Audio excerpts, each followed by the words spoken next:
Boa noite, queridos amigos. Estamos aqui nos preparando para mais uma live, mais uma palestra. Sejam todos bem-vindos à nossa Sociedade Espírita Francisco de Assis, a alguns amigos de Londres que soubemos que estão também assistindo. Sejam todos muito bem-vindos também a todos aqueles simpatizantes, amigos da doutrina espírita. Nós vamos iniciar o nosso trabalho, como sempre, com uma prece, para que sejamos todos envolvidos em bênçãos e estejamos amparados em mais essa noite de estudo. Vamos então juntos elevar os nossos pensamentos ao alto, buscando a companhia do Mestre Jesus, este amigo de todas as horas, que com certeza aqui está, tranquilizando-nos, auxiliando-nos, para que tenhamos os corações abertos, as mentes atentas para os conteúdos que iremos estudar. Jesus amigo, fica conosco esta noite, envolve-nos a todos em bênçãos de muito amor e de muita paz.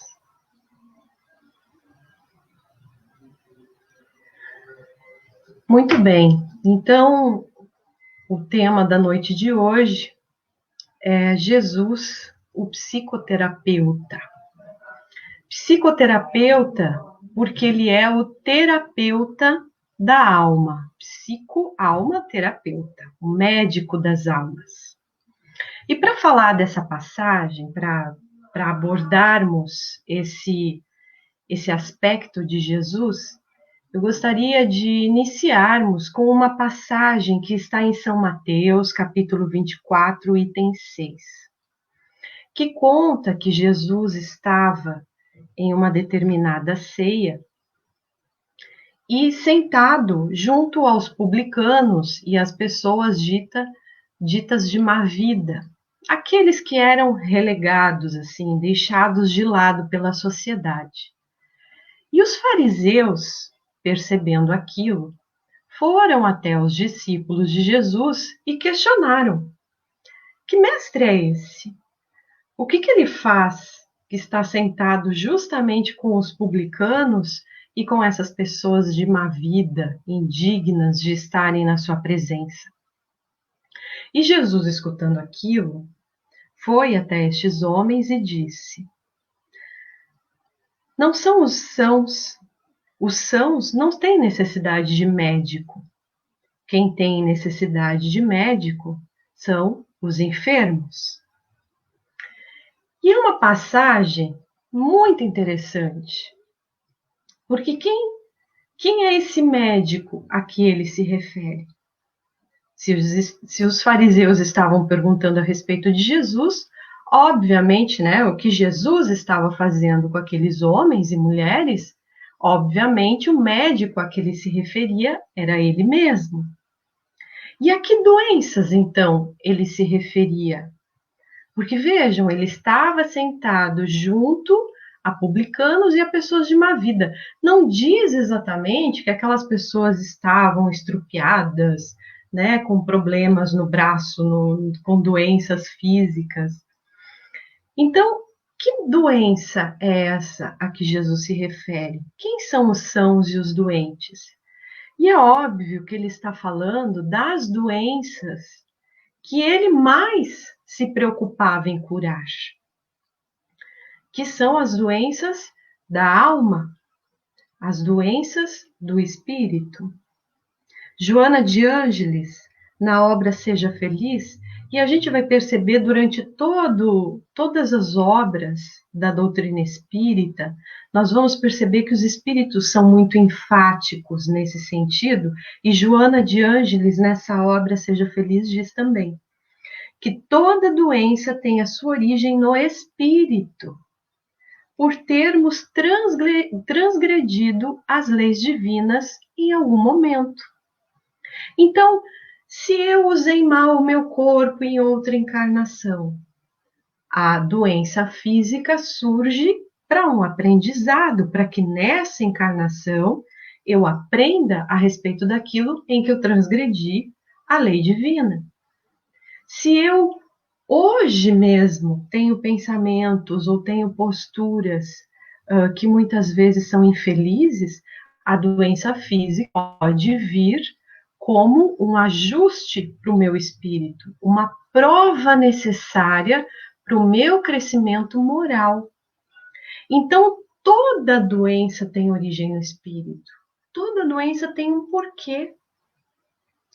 E, inclusive, nós vamos ver a ciência nos dizendo que o pensamento, que as posturas, muitas vezes vão gerar doenças agora no meu corpo físico, vão somatizar. Então, acima de tudo, Jesus, independente de estar falando da doença física que alguns carregavam, estava tratando da doença da alma, era a isso que ele se referia. E quais seriam exatamente essas doenças?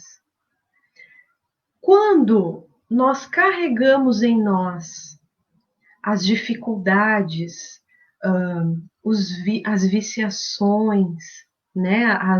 As dificuldades nos sentimentos, uma raiva excessiva, um egoísmo, um ciúme exagerado.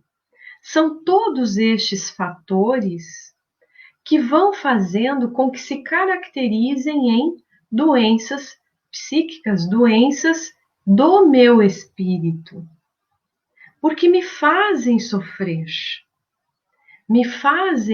fazem com que eu possa, inclusive, acabar me acometendo organicamente. Então, todos nós carregamos determinadas doenças psíquicas, determinadas doenças do espírito. E aí vem uma segunda lição. Quando a gente escuta, né, essa passagem, quando nós escutamos essa passagem de São Mateus, nós vamos perceber que existe uma outra lição por trás disso. Que se nós nos perguntarmos, então, quem são esses doentes? Será que quando ele fala, os sãos não precisam de médico, quem precisa de médico são os doentes? Ele estava querendo dizer, olhem, fariseus, eu não estou com vocês porque vocês são sãos. Os doentes são aqueles ali. Se as doenças psíquicas estão, de certa forma, presentes em todos nós, será que os fariseus estavam isentos dessa doença? Não precisavam mesmo estar com Jesus? O que fazia com que Jesus estivesse lá e não com os fariseus? E aí vem uma outra situação que nós precisamos pensar. Quando nós estamos doentes, acometidos por uma doença, ou quando nós resolvemos buscar por um médico, ligar para um médico e agendar a nossa consulta. Normalmente, e eu acredito que de forma geral, nós buscamos pelo médico, consultamos pelo médico, porque temos consciência de que algo pode estar errado comigo, mesmo que seja um check-up, né, de rotina, mesmo que sejam aquelas consultas que fazemos, né, de rotina. Da mesma forma, nós estamos procurando o médico para ver se está tudo bem conosco, se não há em mim uma doença. Então, eu faço esse movimento de ir até o médico. Mas, se eu estou com dor, eu procuro de forma ainda mais intensa, mais rápida, né? Vou logo agendar minha consulta. Então, o que nós vemos aqui? O médico, em momento algum, ele vai me obrigar a consultar com ele. Ele vai dizer, Silvia, olha, tá na hora, né? Vamos lá. Eu tô aqui esperando, eu tô atrás de ti esse tempo todo. O médico não corre atrás da gente. Nós é que temos que fazer esse movimento de ir atrás do médico. Por quê? Porque temos a consciência de que eu preciso fazer esse olhar para mim, buscar o que pode ter de errado ou constatar que está tudo bem, mas eu faço o movimento. Então eu tenho essa consciência. Com Jesus é a mesma coisa. Jesus é um médico disponível. Ele está ali. Mas eu preciso ter a consciência de que eu carrego comigo possíveis ou garantidamente algumas doenças psíquicas, algumas doenças que eu carrego no meu espírito. E quando eu tenho essa consciência, eu faço esse movimento de ir, Jesus, eu preciso de ti. Tu és o médico das almas, então auxilia a minha, porque eu carrego mazelas. E sozinho eu não consigo. Então essa passagem, ela fala muito sobre o movimento de ir até o mestre, de que ele está à disposição, mas esse movimento, essa caminhada, essa decisão por buscá-lo é nossa. Se nós nos comportarmos como os fariseus, achando, né, estamos por cima de tudo, ou que Jesus é que tem que andar comigo, eu começo a entrar numa situação de orgulho e não faço essa trajetória de busca, essa caminhada por buscá-lo. E por que ele garante que é esse médico das almas? Quando ele diz, comigo o fardo se torna mais leve. Por que o fardo se torna mais leve com Jesus? Primeiramente, quando ele diz isso, é porque ele sabia que nós carregaríamos fardos. Jesus tem plena consciência do nível, do grau de evolução em que nós estamos. Estamos num planeta de provas e expiações. Somos aqueles espíritos que têm a necessidade da provação para crescer. Então, o nosso grau de evolução exige que os percalços aconteçam, para que nós possamos, nesse movimento de passar por essas intempéries, vencermos a nós mesmos. É o que Joana de Ângeles dizia. O sofrimento o sofrimento, né? A doença faz parte do espírito, mas é ela mesmo que vai fazer com que eu me cure de mim mesma. Quando a dor aparece, eu cresço, eu me torno um espírito melhor, porque eu tenho que fazer todo esse movimento de mudança. E Jesus sabia dessa nossa necessidade.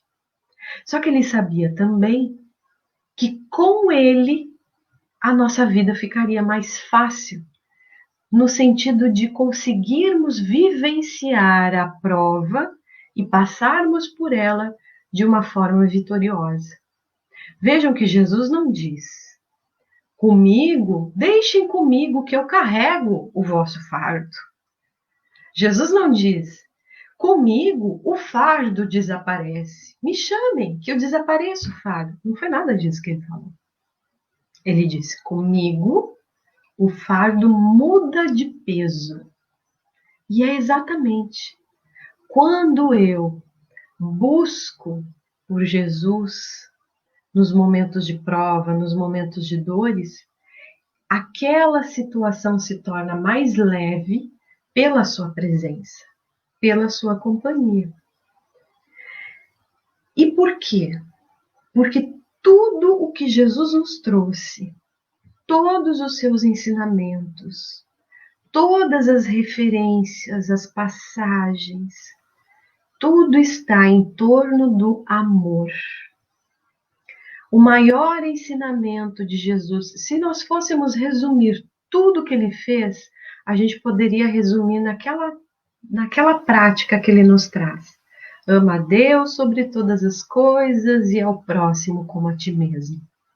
É o resumo do que ele nos ensina. Porque ele sabe que o que nós estamos fazendo aqui é justamente esse aprendizado para amar. No livro Plenitude, Joana de Ângeles, em um capítulo que ela fala nos caminhos para obtermos saúde, ela diz que quando nós temos consciência sobre a vida, ou seja, quando nós temos consciência do que fazemos aqui, do porquê estarmos aqui, qual o nosso objetivo de viver, por que vivenciamos as provas que vivenciamos, as dores que vivenciamos, quando nós temos essa consciência, nós passamos a ter atitudes retas, ações, atos corretos. E ela diz que esses atos corretos, essas atitudes retas, é que proporcionam que nós aprendamos de fato a amar. E é muito interessante porque nesse capítulo ela então dá uma série de ações, de caminhadas que nós vamos fazer dentro do que significa ter atitudes corretas.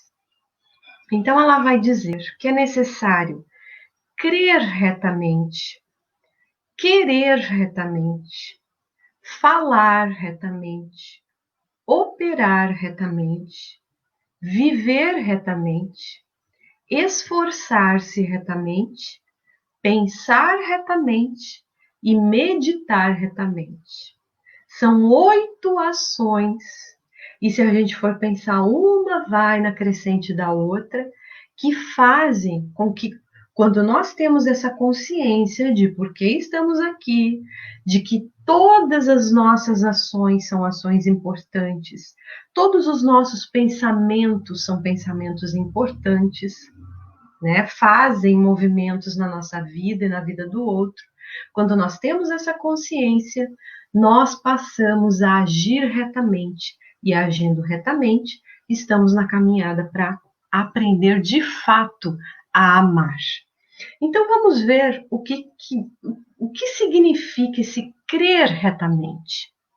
No que Jesus, em tudo que ele nos trouxe, vai nos mostrar a importância do crer retamente, corretamente, né, com os objetivos claros, nos caminhos coerentes. Quando ele curava, antes de realizar a cura, muitas vezes ele perguntava assim: tu crês que posso te curar? E que interessante ele perguntar isso. Porque se a pessoa já estava lá, porque acreditava que Jesus podia, quando ele perguntava isso, eu acho que surtiu um impacto, né, na pessoa.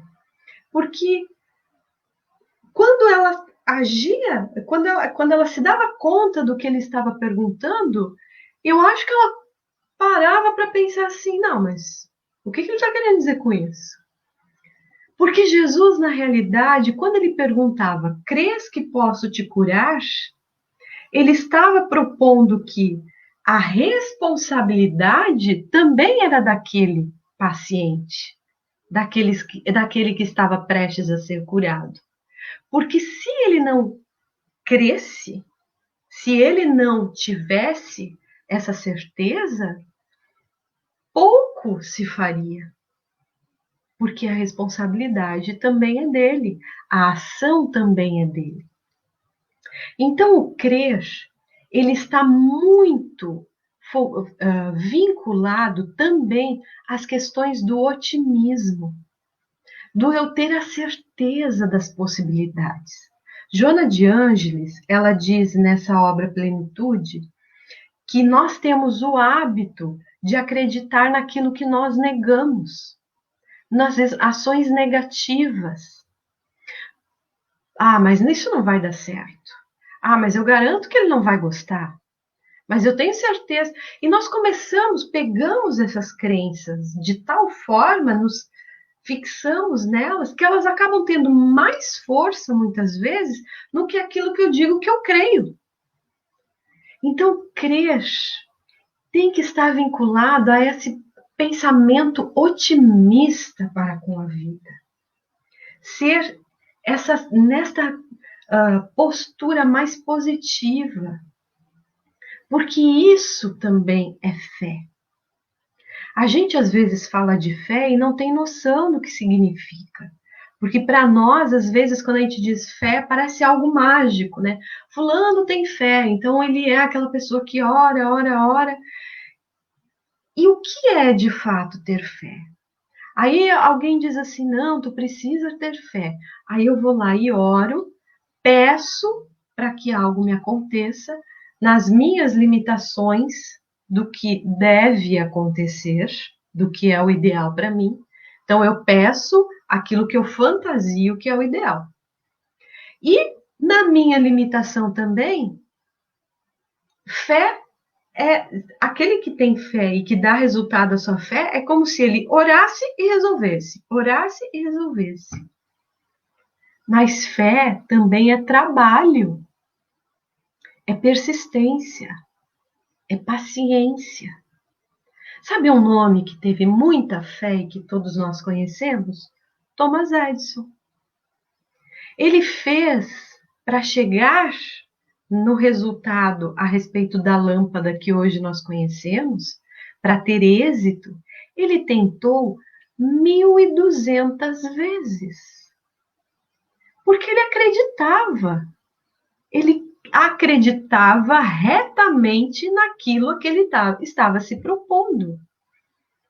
E isso a fé nos propõe. É eu ter a certeza de que eu não vou vencer no primeiro embate, mas eu tenho a certeza de que eu vou vencer em algum momento. Então ela vai me dando sustentação. Eu vou de novo. Não deu, mas eu vou de novo. Mas eu vou de novo, porque eu sei que uma hora vai dar.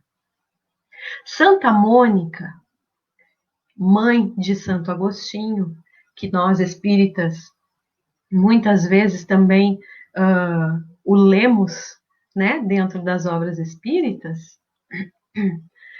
Santo Agostinho, na sua juventude, ele era um rapaz rebelde, cheio de dificuldades, né? Não era muito rebelde. E a mãe, Santa Mônica, orou para que ele despertasse por 30 anos. Porque ela acreditava, ela tinha a fé reta. Então, com 30 anos se passaram ela orando até que ele despertou e se tornou esse homem que todos nós sabemos, né, do quanto fez pela humanidade, do quanto fez o bem, se transformou nesse espírito grandioso, porque ela tinha essa certeza, essa fé. Então, crer retamente, carregar essa certeza dentro de mim. E às vezes, vale a pena a gente fazer o exercício de que quando a gente ore, pensar que Jesus também nos pergunta: tu crês que eu possa te curar? Qual vai ser a nossa resposta? Porque disso também vai depender o quanto nós confiamos nessa ajuda que nós estamos solicitando. E que nem sempre vai ser aquela que eu fantasio que é a ideal. Por isso, Joana de Ângeles diz que também é necessário querer retamente. Sabe aquele ditado que diz: cuidado com o que desejas? Cuidado com o que se quer. Nem sempre o que a gente quer é o ideal para nós. Nem sempre aquilo que a gente imagina vai ser o que vai de fato nos fazer bem, nos fazer crescer, nos tornar melhores. Porque quando Deus nos proporciona as provas, a nossa caminhada é para que a gente cresça como espírito imortal, não para que nós nos percamos nas picuinhas que nós costumamos nos perder, nas, nos prazeres mundanos, fugidios. Ele nos olha como espírito imortal. Então, muitas vezes nós queremos erroneamente porque nós nos prendemos às coisas daqui. Mas Deus nos olha de outra forma. Quando Paulo estava, ainda Saulo, estava no caminho de Damasco, e ele tem aquele encontro com Jesus, e Jesus com aquela luz toda o cega, e ele estava indo a Damasco em perseguição aos seguidores de Jesus. Jesus pergunta, né? Paulo, por que me persegues? E uma pergunta que Saulo ainda, né, faz, ele diz: Jesus, o que queres que eu faça? E esse querer também é uma pergunta que nós podemos imaginar-nos fazendo. Nos perguntar a Jesus: Jesus, o que queres que eu faça? Porque quando eu faço essa pergunta sincera para Ele, eu também estou me colocando à disposição, estou colocando o meu querer à disposição de Jesus. E então a intuição nos vem dizer a respeito daquilo que nós podemos querer de forma mais reta. E vamos caminhando, fazendo essa caminhada para a conquista do amor que Jesus nos propunha. E então Joana de Ângeles vai dizer que a terceira atitude reta que nós devemos ter é o falar retamente. É tão interessante a gente pensar sobre isso. Porque falar é colocar para fora aquilo que eu carrego aqui dentro. E principalmente a gente demonstra isso quando a gente não está pensando muito no que está falando, né? Quando as coisas vêm, porque elas vêm com aquele sentimento que eu carrego. Falar retamente, exteriorizar. E aí a gente vai perceber, nós vamos perceber o quanto nós muitas vezes usamos mal o falar. O quanto nós nos equivocamos no falar. Desperdiçamos a palavra. Se nós formos ver os benfeitores, eles falam muito em muito pouco. Dizem muito e falam pouco, em poucas palavras. Porque são aqueles sábios que já entendem que não é preciso falar, e muitas vezes em pouco a gente chega onde quer. Tem uma história da antiga Grécia, que estava, né, em guerra, o Império Persa estava planejando entrar na Grécia para dominá-la. Então o plano era que em Maratona eles iriam desembarcar e entrar até Atenas. Os gregos, sabendo disso, avisaram as famílias, porque também se chegava até os ouvidos deles que eles iriam dizimar a cidade, acabar com as famílias, violentar as mulheres. Então os gregos, sabendo disso, foram guerrear, mas eles tinham pouquíssimas chances. O Império Persa ele era muito mais forte. E sabendo disso, eles combinaram com as suas famílias: olha, se nós não vencermos, vocês acabem com tudo, mas não permitam que eles venham aqui e violentem vocês. Então a recomendação era inclusive de tirar a própria vida. Quando eles foram combater em Maratona, os persas, os gregos foram combater os persas, Eles, por uma situação do destino, entre aspas, venceram os persas. Só que eles precisavam logo avisar as famílias para que não chegasse lá informação errada e eles acabassem, tirando as próprias vidas, achando que tivessem perdido. Então eles convocaram um soldado chamado Fidípides, porque o Fidípides era um excelente corredor. E disseram, Fidípides, vá rápido até lá e avise as nossas famílias. E Fidípides foi. Colocou toda a sua energia para chegar o mais rápido possível até Atenas. E essa caminhada, essa corrida, da onde ele estava até Atenas, levava 42 quilômetros e 195 metros, que é a distância de uma maratona, de uma corrida de maratona. Quando a gente diz que é corrida de maratona, toda maratona tem esse percurso, 42 quilômetros. E ele foi correndo. Quando ele chegou em Atenas, ele só conseguiu encontrar uma pessoa e disse, vencemos, e tombou morto. Quando nós olhamos essa passagem, a gente fica pensando, se nós estivéssemos no lugar de Fidípides, como nós usaríamos a nossa palavra? A gente percebamos que em nós, que nós podemos usar, que nós temos o potencial da palavra que salva. Todos nós temos um pouco de Fidípides. Mas como nós temos usado? Será que no lugar dele nós não desperdiçaríamos a oportunidade, falaríamos um monte de coisa e deixaríamos o vencemos para não falar? Desencarnar antes de dizer? Então, avaliar o que falamos, avaliar o como falamos. Tem um ditado que diz que a verdade é um grande diamante que eu posso atirar no outro ou entregá-lo com carinho. Se eu atiro a verdade, que é o diamante, ele se torna uma arma. Se eu entrego, ele se torna um tesouro na mão do outro. Como nós temos falado ao outro aquilo que pensamos, aquilo que entendemos? Será que nós temos usado bem a nossa palavra? Será que nós temos usado a palavra que salva, que todos nós temos?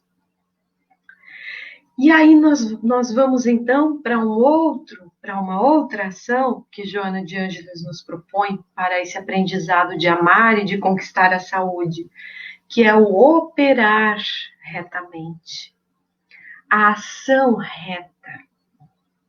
Paulo de Tarso dizia que a caridade é o amor em ação. Se a caridade é o amor em ação, tudo que eu faço com amor, eu estou praticando a caridade. E às vezes a gente acha que praticar a caridade é algo para os grandes missionários, ou quando eu me aposentar, eu vou ter tempo para praticar a caridade, quando tiver um momento específico, quando eu tiver dinheiro, se eu tivesse. Mas se caridade é um amor em ação, o meu bom dia, o preparo dos alimentos, a forma como eu penso no outro, a minha prece, tudo que eu coloco amor é a minha caridade em ação. Então, operar retamente significa esse agir de forma reta, agir colocando amor, pensar em quanto amor eu posso colocar nas minhas ações e me dar conta disso, sair do automático. Nós cozinhamos no automático, comemos no automático. Quem sabe até no comer eu não esteja colocando amor, fazendo uma autocaridade. Porque Jesus dizia, amar ao próximo como a si mesmo. Então eu preciso amar a mim para amar ao próximo. Colocar amor naquilo que eu como. Colocar amor no meu momento de sono, na minha conversa com o outro, mesmo quando é uma conversa difícil.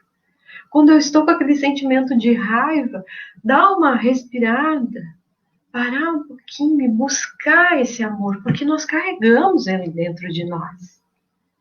Então, nos movimentarmos neste amor, operar com amor. E então nós vamos para outra ação, que é o viver retamente. Quando eu opero, ajo com amor, eu estou na minha prática passando a viver. Quando a gente fala, por exemplo, de Madre Teresa, de Irmã Dulce, de Chico Xavier, que eram aqueles que viveram, foram aqueles que viveram o amor, a gente pensa, parece que eles nasceram diferente. Mas eles só viveram o amor porque eles praticaram, agiram. Uma conquista de vida só se faz nas pequenas ações. Se eu quero viver o amor, viver retamente, eu preciso nas minhas pequenas atitudes transformar em hábito, transformar isso em parte da minha vida, da minha existência. E aí sim eu me torno alguém caridoso, porque eu faço pequenas práticas. E quando a gente vê, quando nós nos damos conta, nós já estamos pensando de forma automática, amorosamente. Aí nós conquistamos o viver. É ter isso no dia a dia, na nossa vivência, né, com os demais. E então ela vai nos dizer que é necessário se esforçar retamente. Então, isso que nós falávamos. Amar, eu vivo o amor quando eu o pratico. Mas essa prática, ela nem sempre vai ser fácil. Por isso que Joana de Ângeles diz, para nos esforçarmos retamente. Porque quando a gente fala do amor, ele é uma conquista, como nós falamos. E toda conquista exige esforço. Veja, se Jesus nos dizia, inclusive, ama o teu inimigo, ele estava nos dizendo, te esforça, porque não vai ser fácil. Amar o meu inimigo, amar aquele que me prejudicou no passado, que me causou dano, que fala mal de mim, é esse que ele está me pedindo para amar? Sim. E isso exige esforço. Eu só vivo o amor se eu me esforço a partir dele. E então, nós vamos percebendo que esse esforço, ele muitas vezes é inclusive facilitado para que a gente faça esse esforço, ele é de certa forma facilitado para a nossa existência, para que nós não fujamos desse esforço. Porque nós temos uma tendênciazinha de fugir do trabalho árduo. Então Deus, sabendo disso, sabendo que era necessário amar inclusive o inimigo, muitas vezes nos coloca o inimigo dentro do lar, no local de trabalho, na convivência diária, aonde eu não posso fugir dele. Aquele que me fez mal no passado está hoje como meu filho. Aquele que me prejudicou no passado está hoje como aquele que eu tenho que conviver diariamente. E aí eu tenho que fazer esse esforço reto, porque eu não tenho como escapar. Eu não tenho como fugir do amor. Ele está sendo exigido de mim. Como uma mãe vai deixar um filho? Vai deixar de dar esse amor materno para ele? E muitas vezes eu fico naquele embate comigo mesmo. Mas por que tantas coisas é difícil de sentir por esse da mesma forma que eu sinto por aquele. Porque há essa reminiscência do passado, essa recordação. Mas como ele está na minha vida, eu sei que a prática de amar é necessária. Que bênção! Que bênção podermos ter esse esforço, né, exigido de nós nos nossos dia a dia. Então, amar não é uma coisa mágica. Ninguém nasce ninguém é criado como espírito amando, né?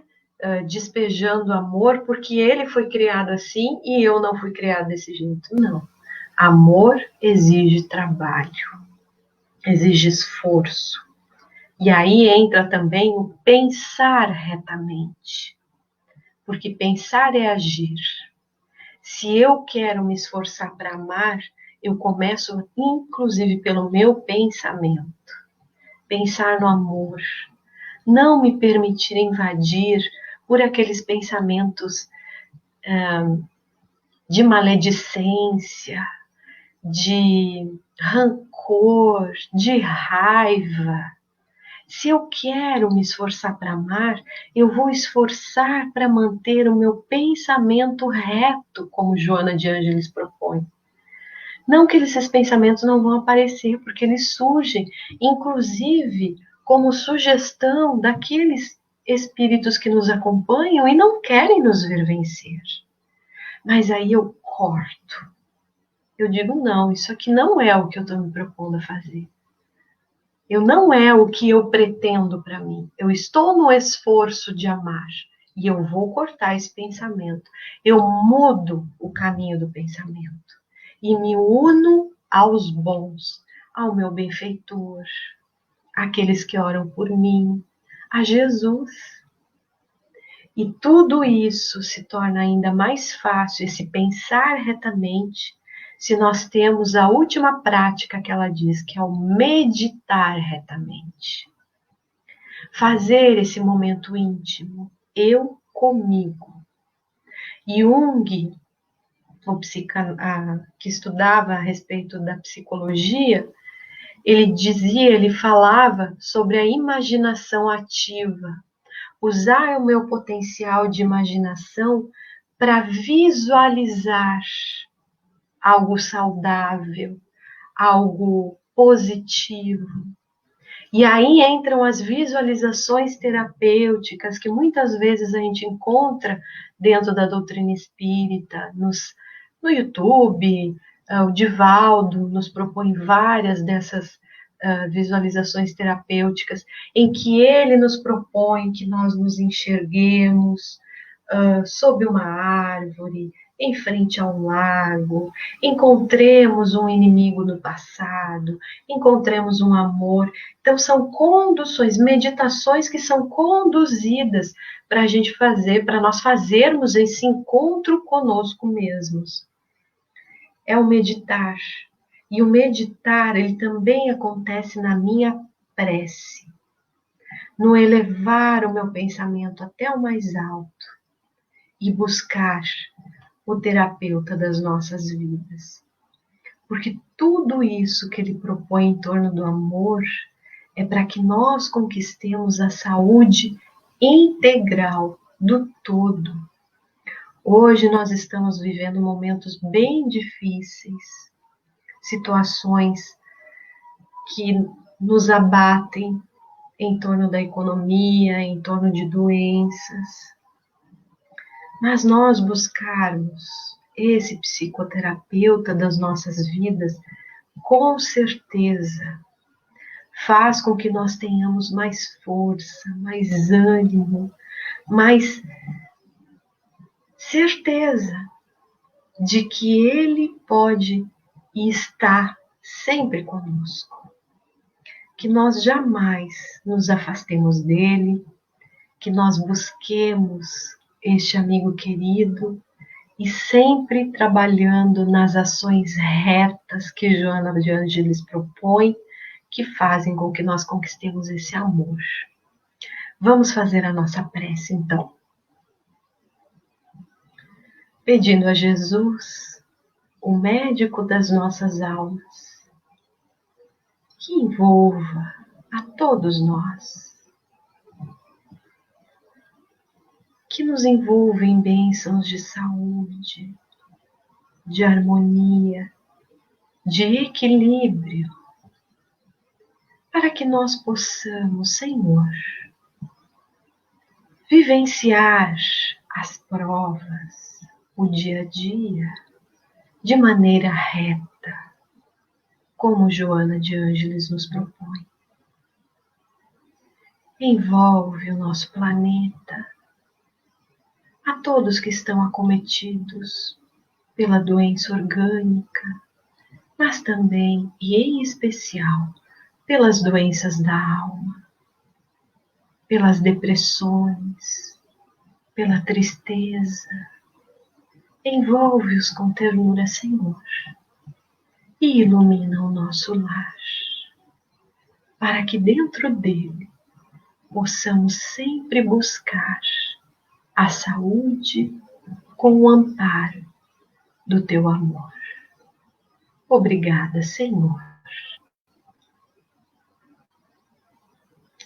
Muito obrigada, meus amigos. Uma boa noite a todos, uma boa semana.